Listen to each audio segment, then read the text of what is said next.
understand that our call is to be citizens of the kingdom before we're citizens of any empire. And so we have to prioritize the kingdom above every empire of the world. And what that means is that we have to embody the values of God's kingdom above all, which includes the ways in which we treat our neighbors and our enemies, as well as the ways in which we involve ourselves in proclaiming the good news and the gospel to the world through word, as well as demonstrating the gospel through deed. And I think we have to look at things both from an individual lens of like what we are to do as individual people, but also through communal lenses, which is why I believe like there is something powerful about churches moving forward together to really care for the marginalized, the oppressed, the poor, and the sick.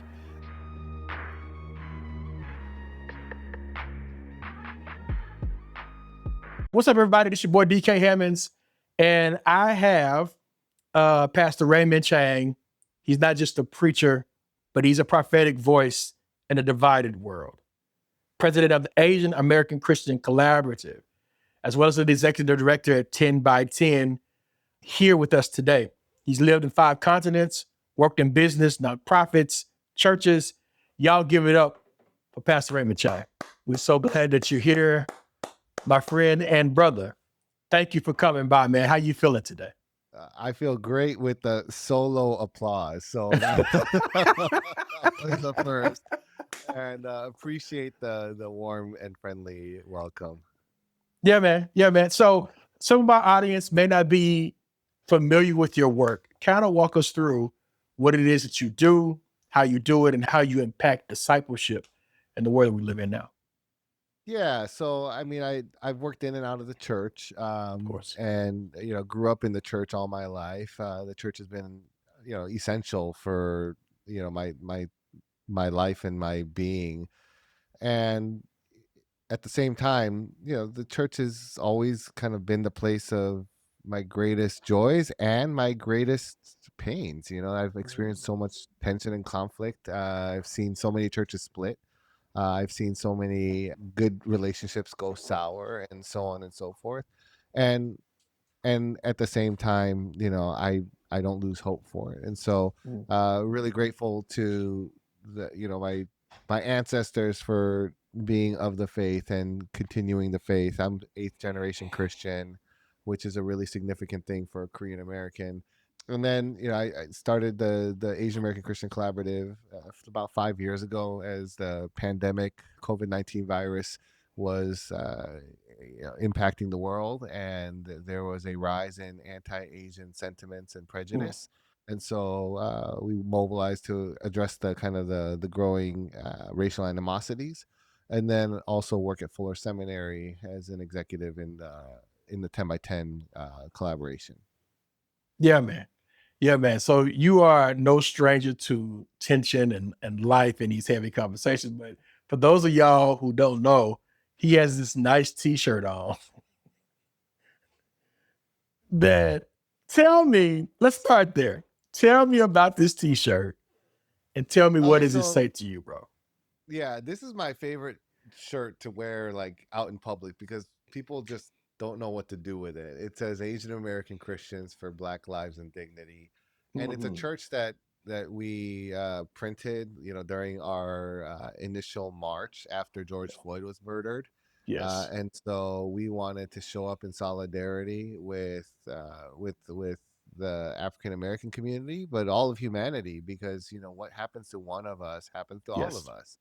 And as I was marching with different communities, especially with Black pastors, every now and then I would get this nudge from one of them, and they would say, "Hey, man, we're all Asian Americans." And I live in Chicago. I love Chicago, and it's a beautiful city. It's a diverse city, but it's a city that only has about 5% Asian Americans that make up its population. So it's about a third Black, a third white, and a third Latino. And so for me, I'm seeing the Asian Americans out and about in the streets. They're out there with us, and they're marching with me. And I'm seeing many friends that are out there marching for alongside the African American community. But I understood what they kept mentioning. Not only was it an issue of the lack of kind of the population mass. I do think that there's something special that happens when we go a step above and beyond, and we organize for and we mobilize for and with other communities. And so a lot of what I was doing early on was just marching with, and then we moved from marching with to mobilizing for. And so we mobilized in a march for Black Lives and Dignity that started in Chinatown of Chicago at a historic Chinese American church, and then it went to a historic Black church called the Progressive Baptist Church, pastored by my friend, the Reverend Dr. Charlie Dates, and and a lot of other great people there, like Jamal Johnson and Chelton and Emanuela, and I mean, you just go down the list, and there's some Yeah. really wonderful people on the pastoral staff, and and we had somewhere between 1,000 and 2,000 people show up. So it was awesome to see the majority of people, and it was a multiracial march. So you had people there, you had Black people there, you had Latinos there, and it was amazing to see all that. But then the majority of people had Black hair, beautiful almond shaped eyes, a little bit of olive ish skin, you know, and originated from from the east, and so we were really thrilled that we could be together in that way. From Filipinos to Indians to Koreans to Chinese and Japanese folk. We had a whole bunch of Christians marching for Black lives, praying together along the streets, and so on and so forth. And so, yeah, it's part of the work that we were doing. Man, amazing work. I got a chance to kind of watch the videos that you guys did, as well as some of the social media content that I saw. And if you go back and look at some of his videos, the t-shirt makes its appearance in the videos all the way. And that's one of the intriguing things. Because I feel like when we're talking about Black Lives Matter, people instantly get tense, instantly feel a way about hearing something like this, or even Asian Lives Matter. We instantly want to, default to all lives matter for some odd reason or enough. And so just to see a person outside of myself doing the work similar to what I do in Dallas is always refreshing. And I want to tell you, thank you for the continued effort that you have done to bring us, somewhat together in this divided racial world that we live in. So Yeah, thank you for thank that, you. man. Well, Yeah. thank you, So DK. Thanks for all you do. yeah, man. So let's now we have a certain person that sits in a certain seat that may be making policy that's against even our people group. How should we as a community be fighting or be engaging when we have such this tension that exists from a authoritative regime? Yeah, no, and we are in remarkable times, like Yes. remarkably troubling times, because I think one, we're we're facing the threats of authoritarianism in ways that feel normal and almost dismissible. Most people, I think, currently believe that things are not as bad or not going to be as bad as they potentially and likely will be. And I keep thinking about Martin Niemöller's poem. I don't know um, if you've heard it. I'm sure that you heard it. It's the poem called "First They Came." Mhm. First they came for the communists, and I did not speak out Yes. because I was not a communist. Then they came for the socialists, and I did not speak out because I was not a socialist. Then they came for the trade unionists, and I did not speak out because I was not a trade unionist. Then they came for the Jews, and I did not speak out because I was not a Jew. And then they came for me, and there was no one left to speak out for me. And Martin Niemöller was, I think, a Lutheran pastor, Yes. who was basically watching what was going on around, Germany at the time, and Yes. essentially saying, well, it's happening over there. And what I find in the US throughout the country right now is that there's a lot of people acting as if all those things that are happening in DC and Texas and in other states are not going to eventually catch up to them where they are. That we care more about how much the price of gas is, or the price of orange juice is, or the price of eggs are, which are all really important issues, right? We should care about all those things, especially if there's some sort of price gouging taking place. But more than we care about what's happening at the borders, within schools, within churches. I was just talking to a friend, and he was talking about, how with the ending of the TPS program and policy, which gives people protected status, the people that followed the proper protocol and legal means to enter into the U.S. because they were essentially being persecuted or experiencing danger, there that status has been removed. And so I just heard of a church in Atlanta uh of a bunch of Haitians where there's like 300 of them, and they just all lost their status at once, and this church is Mm. now scrambling to survive. And if you don't know about it, you can go and look it up on the Atlanta Journal. There's a church a Persian church or an Iranian church of Iranian Christians in California, and 40 of them lost their status, and they all came because they were being persecuted for being Christian in Iran. And now they're essentially being told they are not welcome here to a country that so-called supposedly celebrates Christians. And these are Mm. all people that came here legally, followed the proper processes, had all their documents, and then with one bill, the big beautiful bill, that all that ended. And so there's a lot to be concerned about.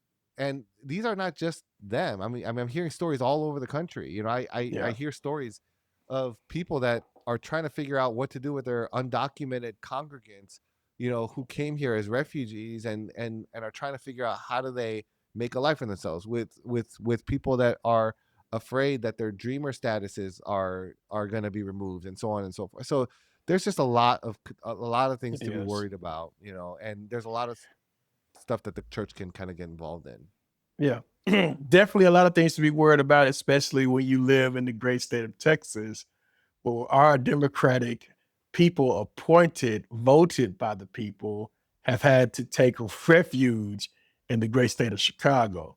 And so we want to continue to keep them lifted in prayer as they continue to fight for justice for people and humanity across the board. Because to your point, if this goes through in something like Texas, then Florida, then West Virginia, then all the other places are going to follow suit to want to do the same. And it's our job, both digitally and physically, to make sure that we are aware of the issues, that we are taking the proper stances, and that we are become more aware. And I wanted to bring my platform, and even though I talk about digital discipleship, I feel like this is an important part of digital discipleship that many people kind of overlook because they want to assimilate people into their churches very fast so they can get volunteer work and all of that kind of stuff. So, brother, if I was a new pastor in this current climate and I needed a strategy to start to engage this conversation of justice, where could I start? I I think on a variety of levels. One is to understand that our call is to be citizens of the kingdom before we're citizens of any empire. And Mm, so we have to prioritize the kingdom above every empire of the world. And what that means is that we have to embody the values of God's kingdom above all, which includes the ways in which we treat our neighbors and our enemies, as mm, well as the ways in which we involve ourselves in proclaiming the good news and the gospel to the world through word, as well as demonstrating the gospel through deed. And I think we have to look at things both from an individual lens of like what we are to do as individual people, but also through communal lenses, which is why I believe like there is something powerful about churches moving forward together to really care for the marginalized, the oppressed, the poor, and the sick, and at the same time addressing the conditions that lead people to get sick. And so mm. I think there's a sense of which I think we need a more robust theology of the kingdom of God. We need a more robust biblical theology. We need a more robust understanding of personal and social justice and righteousness. At the same time, we also need to become more aware of the issues that are taking place in the world, in our communities, and even within our church families.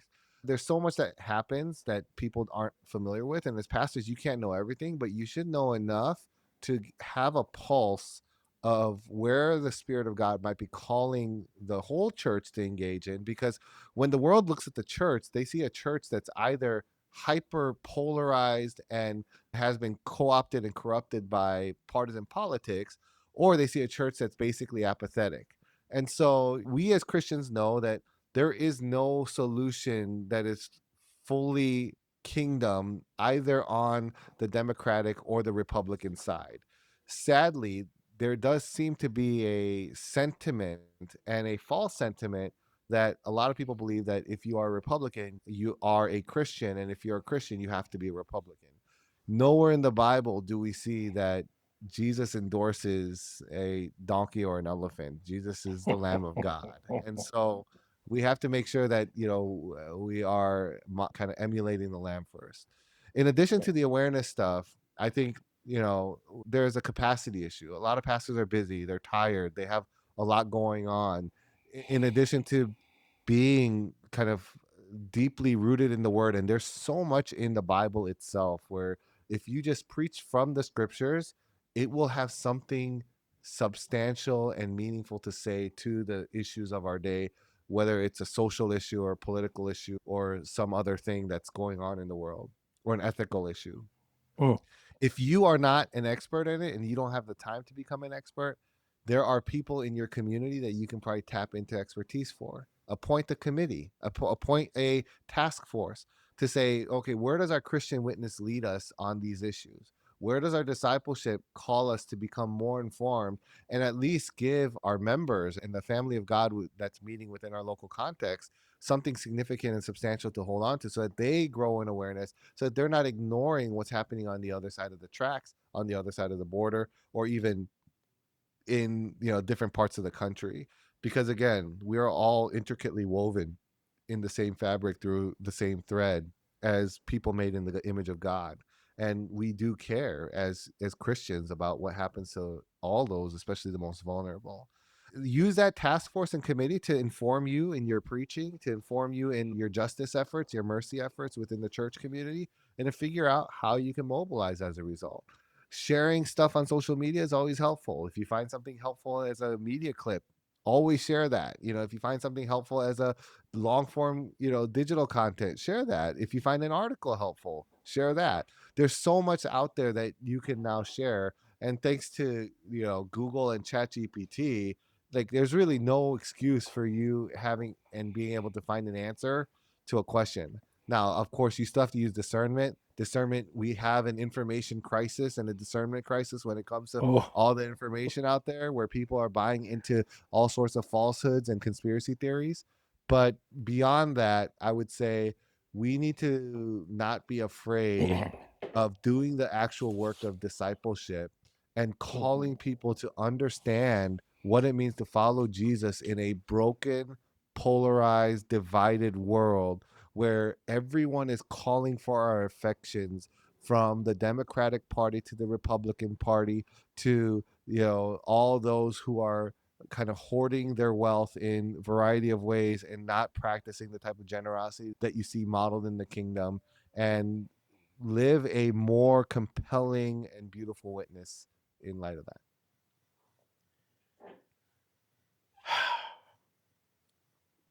what a great thought process as it relates to discipleship. Because many of us have various definitions of discipleship.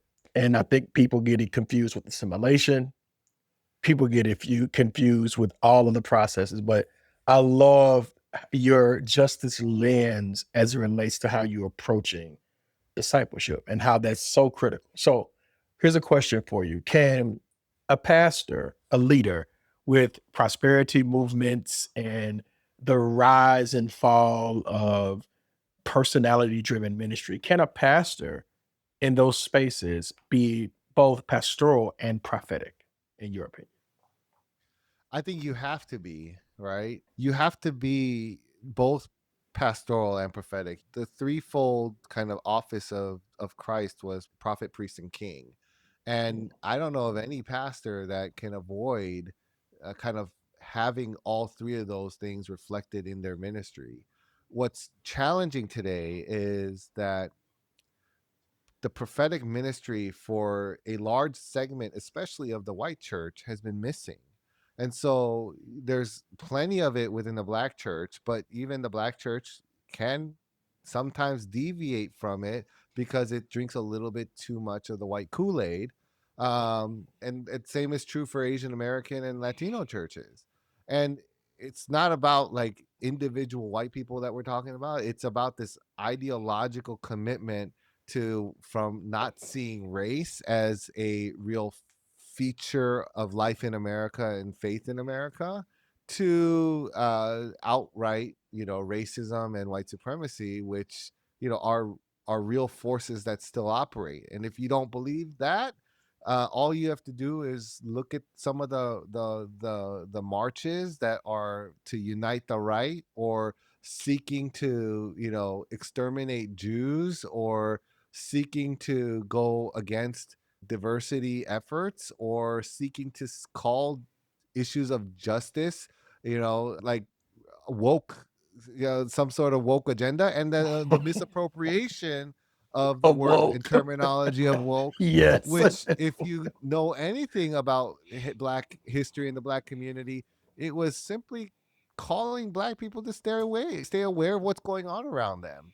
Like it was like I don't know how it got weaponized to basically encompass everything that is about like dismantling America, which it's not about. Staying woke is not about dismantling the country or the fabric of the country. It's just about saying, hey, let's just be aware of what's Be happening in this aware. country. That's correct. Yeah. I think that's so important because there are some leaders who have definitely weaponized the word woke. And yes, from our diaspora, woke is, hey man, stay on your P's and Q's. You don't know what's about to happen, and you need to have your head on the swivel at all times. And to see how this word has been gentrified, if you will, into something into something that it shouldn't have been, is baffling to me.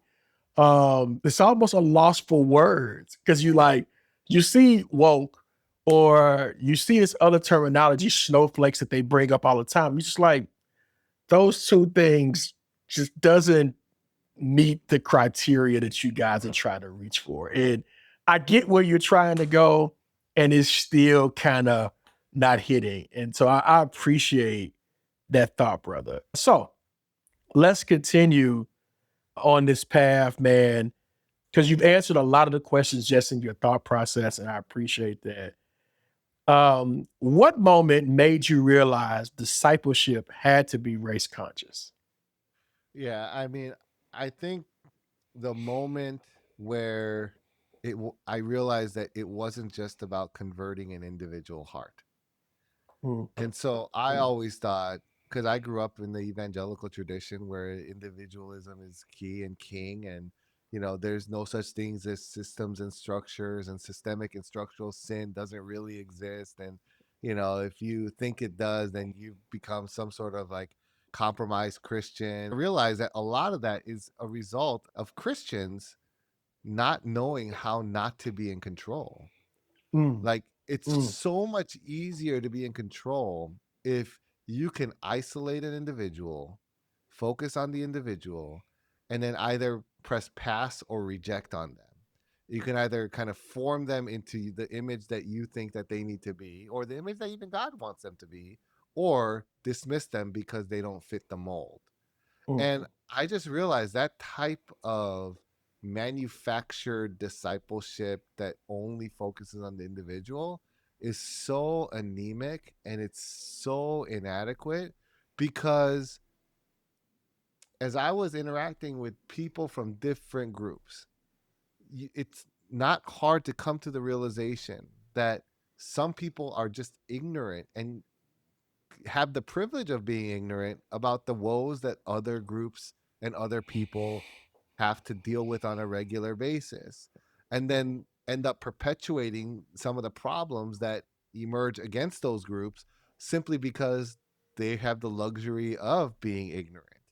And mm, so when I found myself in kind of white evangelical institutions, one of the things I saw was that everything was set up to benefit kind of the white Mhm. suburban middle class, upper middle class evangelical, upper class evangelical. Mhm. And I realized it wasn't just neglecting other communities, it was actually at the detriment and expense of some of the other communities. Yes. And it was extracting from the other communities in order to provide and essentially maintain this kind of traditioned approach to something that was only designed for, one particular group. And Yes. so everything from where we went to retreat, going into the, and I appreciate black folk that, and all minorities that like to go camping, but I mean, that's not me, and that's traumatized a lot of black, black, especially black students who were like, Yes. no, we did every. They would say my grandparents worked hard so that we never had to sleep in the woods again, and Mhm. so like when you would bring those things up, which were systemically designed and decided upon, right, and it impacted the whole community, and you got a lot of pushback, you realize, oh, this is one way of preserving inequity is Yeah. by showing essentially favoritism, which Jesus calls a sin, right, Yes. towards one group Yes. at the expense of another. And so there are 1,000 things like that, policies that are, Mhm. unjustly weighed, weighted towards one group or another, and so on and so forth. But I think it's when I realized, like, oh, you can't just change individual hearts. You actually have to change structures and policies, Yes. and the allocation of resources, and so on and so forth. Yeah, man. I worked in a church that was multi-ethnic, multicultural by its premise. And as a black man, I couldn't really have good conversations about my humanity as a black person and where I lived, or the things that I may have experienced, especially a person who's gone traditionally to African American churches into this space. And that kind of got looked over a lot, just because we didn't want to kind of go there as it relates to our ethic and how we view justice for people of all diasporas. And so that church would probably say, well, that was our intent, but it actually happens in real time, whether we want to say it does or not does. And so that's something that's happened to me. And so I'm very aware that I get a chance to go into these spaces and I try not to bring that preconceived bias and try to give people that opportunity to show me the Christ in them, so that I can say, you know what, that's not my experience over there. That's not my experience with this business person. This is my experience, and it's more in a Christological lens than any other lens. And that's always been my premise because I get the chance, like I said, work with people from all over.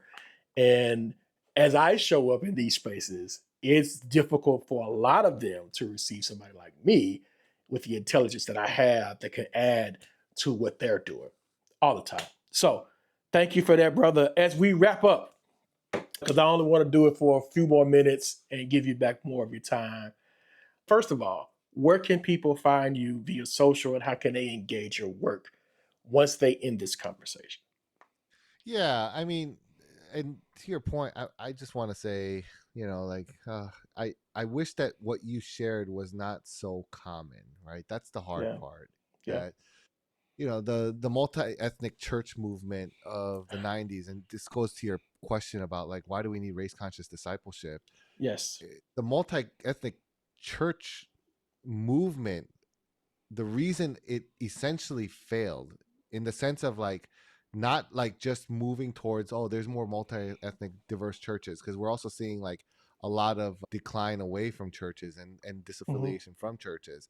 hmm, The reason it failed is because it failed to address the racial dynamics and the racial kind of patterns that kept emerging in yes, these communities, and basically perpetuated all of the problems of a racialized society within the church, and a racialized church that's never kind of reckoned with things along racial lines. And so all I see is a wake of devastation from the multi-ethnic church movement. Like, there's hmm, some, and then we celebrate a few bright spots, a few good spots, and usually the churches that are like thriving still within the multi-ethnic and the multiracial church movement are churches that were like soundly committed to the word of God and soundly committed to all forms of social and racial justice. But Yes. those are far and few in Mhm, between, mhm, right? And mhm, so those are mhm. the only multi-ethnic, multiracial churches that I think are still flourishing. Otherwise, you see a wake of dead bodies, all black, brown, and Asian, that have been kind of devastated and destroyed by these communities. And Mhm. a lot of that is simply because they just never engaged with racial dynamics and racial realities. um and so yeah, I just wish that things were different. I wish that the church could kind of get better, and I think that's kind of the work that we're trying to do. Yeah. um if people want to connect, I'm on Instagram, Ray Chang 502. I'm on Twitter, but Twitter's a dumpster fire. I'm on Threads, tweet Ray Chang. I'm on Threads with Ray Chang 502, and then of course I'm sure I'm on Blue Sky or like Raymond Chang or something like that. Yeah. And so people can connect with me there. Good, man. Good. Let's do rapid fire. Rapid fire. All right. What's your favorite sports team? Oh, the Chicago Blackhawks. Mm, okay. All right. All right. That's the one. That's the one thing you can judge me on. Blackhawks. Okay. All right. So if you had a chance, one-way plane ticket anywhere in the country you could go to right now, all expense paid, where would you go? Oh, Hawaii all day long. Oh man. I need to Any go to island. Hawaii. My favorite place is Puerto Vallarta, Mexico, for all the right reasons. It's one Yeah, of but my that's not favorite in the places. country. You said in the country. Oh, okay. Out of the country, where would you go if you were out Out of of the the country? country. Oh man, I there's too many places, but I haven't been to Korea in a long time, so I wouldn't mind going back to Seoul. I love the countries in Europe, just all the history and the heritage there, Yeah, and the buildings. I want to go to Argentina, take my wife there. yeah. Um, I'd love to go back to South Africa. Just Mm, take me anywhere. yeah. Take me to Mexico. I'll go to Mexico. I want to go to Hey, Mexico. I I'll go love anywhere. Mexico for all the right reasons. I'm telling Yeah. you. All right, last question. If you had one scripture that just speaks to your soul, which one is it? I think um, right now it's do not be anxious about anything, but in everything through prayer and supplication, offer their petitions to the Lord. I think there's something about us living in an anxious age and people recognizing that anxiety and being reminded that you know the the remedy, at least the first line of remedy to anxiety, is prayer, like true Yeah. prayer, not this performative false, just kind of like checklist type of prayer, but like deep communion with God, where you're Mm. unloading your burdens onto God, and seeing the beauty of God being able to carry them all. There's just something powerful about that. Amazing. Brother Ray, thank you for your time with us today. Good people, make sure you subscribe, like, follow Brother Ray and all of his work. He's an amazing thought leader, writer, and human being that I got a chance to follow and now speak to. And so I can check that off my list as we continue to push ahead. Thank y'all for listening. We appreciate it. Peace. Thank you.